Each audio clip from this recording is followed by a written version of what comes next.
Hi, so you just brought your violin home and you're wondering what to do with it. I'm going to give you a few tips and show you what to do when you bring it home. First thing you do is open the case up, and you'll see your violins in here and the bow. First I'll take the bow out. This is what you'll use to play it, and we'll need to rosin it up. And what the rosin does is it helps this is horsehair, and the horsehair will help it stick to the strings and give you a good sound. So in your case you should have a cake of rosin here. When you first get it, it's usually really shiny and it's very smooth. So what you want to do is rough that up a little bit with something sharp, or sometimes I even use just a coin, a penny would do, something to scrape it and powder the rosin up a bit. So we'll do that here. You just want to get it so that there's some powder on it. And then what you can do is take the bow and start at the frog right here and just start wiping that onto the bow. You start at that end and just work your way up to the end, and then some longer strokes like this. I say for maybe 30 seconds or a minute or so until it's covering all the horsehair. This is the screw at the end, the bow screw, and what it does is it tightens up the hair so that it will give some tension on the horsehair itself. So give that 2 or 3, maybe 4 little turns, and that will tighten the bow. You don't want to over tighten it and make it bowed like an archery set, but you want to make it just tight enough to play.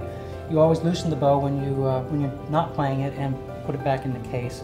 So once you're tightened up here, and when you're done playing it, you loosen that screw back up so that the hair's. Also, don't touch the hair as much as possible, because that will leave some oily residue on there and it'll slide on your strings. So the bow's all ready to go. Pull the instrument out here, and this is your violin.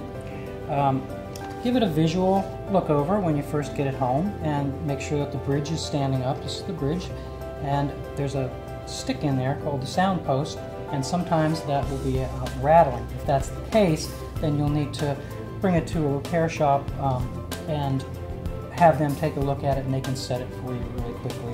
Look over the strings, make sure that they're centered on the fingerboard, make sure that the bridge is standing up straight, and as I said, if you have any problems, issues like that, you can bring it to a shop and have somebody.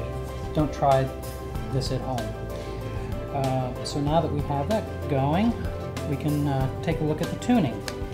These are called the tuning pegs, major tuning pegs, and then you have fine tuners down here at the bottom. The way that you tune your violin, these don't have mechanical gears, so you have to actually push them in like a screw to tighten it, turn it and turn as you're pushing, and the same as coming out. You have to undo it just like a screw going in. So I'll tune it up, and I'm pushing in as I tune up.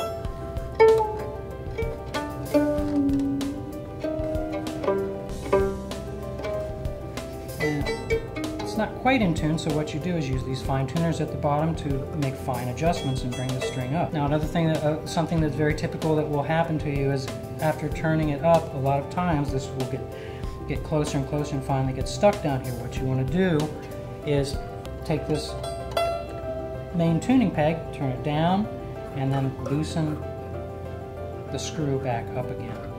And when you get it down like that, you can retune it.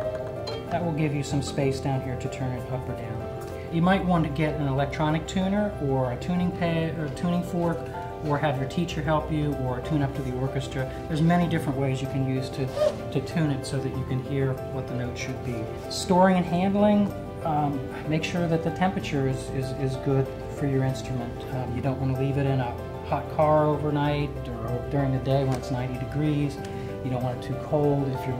If you're feeling uncomfortable, chances are your violin is feeling uncomfortable too. So try to keep it in a nice stable temperature. So that just about wraps up what I have to tell you about your new instrument. I hope that makes you feel less nervous and a little less apprehensive about picking it up and trying it out. Enjoy it and have fun.